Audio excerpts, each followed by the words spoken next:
The data acquisition pipeline consists of hardware and software, wireless networking, and related transmission protocols to support a simple system deployment for robust sensor data collection in homes and monitoring of sensor deployments. Participant-facing tools allow for the annotation of participant-generated data, display of sensor data, and informs participants of their clinical and environmental status. Computational modeling and uncertainty characterization is used to generate high-resolution spatio-temporal data in the absence of measurements, as well as for the recognition of activity signatures from sensor measurements.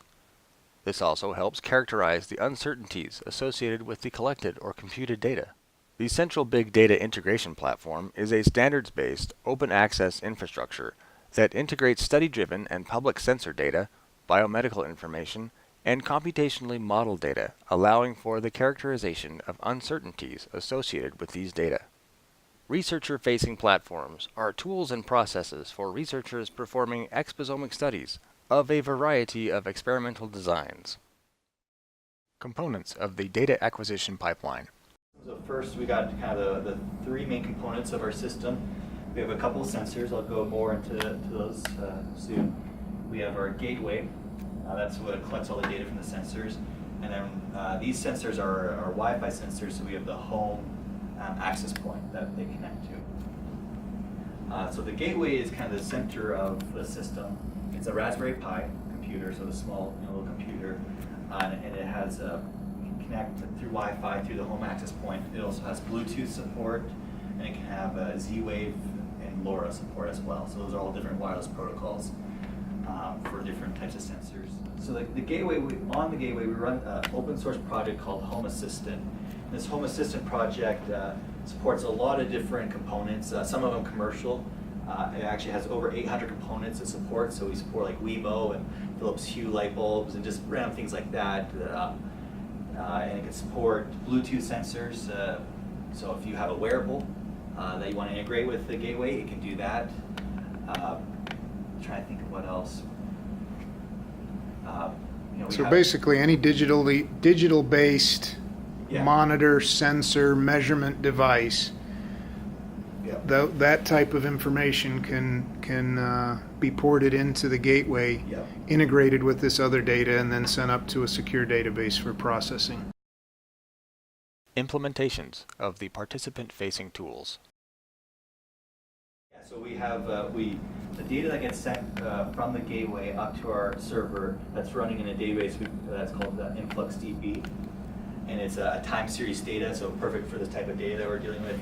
We have a couple of tools to help us with understanding the data. So right here on this display is Grafana. It's another open source project for displaying data, so we can actually see in real time the data is being uploaded from these sensors, and so we're able to monitor different aspects of the sensors. Let's look at some of the things you can see on your visualization. So this is kind of within the last week. We had a big fire here just a couple miles away, and the outside peaked really far. The inside stayed low, which was interesting to be able to visually see the difference it made. Some of these other things we have right here where it flattens out, that's where we had a power outage, and then the monitors kicked back on. Right here at the edge, we had vacuumed this morning, so the bedroom and living room spiked pretty high, and you can see it slowly settling. One of the things we've noticed that has made a difference for us is that vacuuming, how much that makes the PM spike and how long it takes to come back down. We have some friends that are pretty allergic to different things, and as we've adjusted the timing of our vacuuming to do it a little earlier in the morning so it has more time to come back down, they've commented about how we don't know what you're doing, but our allergies have been much better. And so we were showing them this, and they were just thinking, man, that's cool. They didn't realize that it took that much time for things to settle back down too. It's been a really helpful tool for us to kind of modify what we're doing in some of those kinds of areas.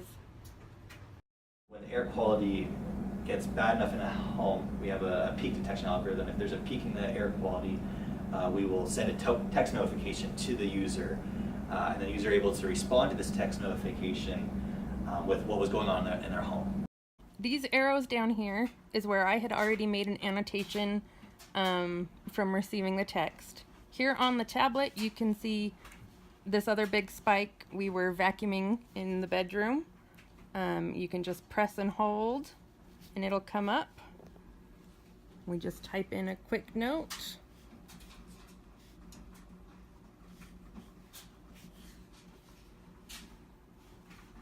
Oh, let's see. I didn't hit the submit button. And if you hit the submit yeah, there we button, go. So then it it'll showed go up. in. An overview of the computational modeling work. Modeling plays a major role in exposomic research. Many sources of exposure cannot be measured directly in an effective or comprehensive way, and so their impact on human health must be imputed using modeling.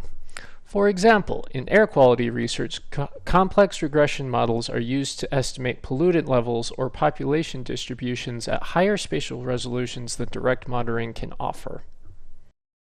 I've been constructing an agent-based spatiotemporal model to simulate human activity patterns and their associated PM2.5 emissions in the Salt Lake Valley, shown here. Each box represents a component of the model with its associated data sources, software, and modeling techniques, which are combined to characterize potential exposure profiles. Importantly, each of these components represents a complex process with multiple steps. The scope of this model was designed to be comprehensive in an effort to reasonably and accurately capture the possible research domains that the PRISM's infrastructure may need to support. As you can also see, the model touches almost every associated discipline between chemistry, atmospheric science, physiology, and population dynamics. There is also a significant hidden technical component requiring the use of parallel programming, machine learning, and high-performance computing to execute this model. PRISM's informatics infrastructure needs to support a wide variety of modeling paradigms to translate across domains. Exposomic research crosses multiple domains, and so exposomic models rely on software and data sets from many different modeling traditions. Furthermore, the infrastructure needs to support and describe models with different scopes, spanning everything from single-step analyses to orchestrated multi-step models. The central big data integration platform. Multiple heterogeneous data sources can be integrated using this platform.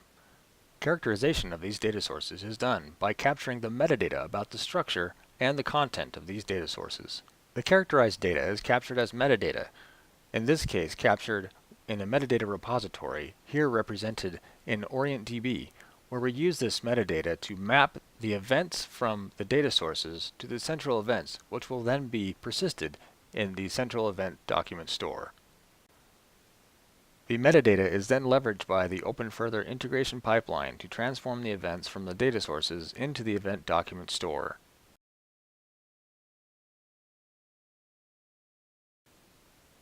The workflow pipeline captures an integration run and can be queried and submitted to be reused for a study or submission to the Data Coordinating Center.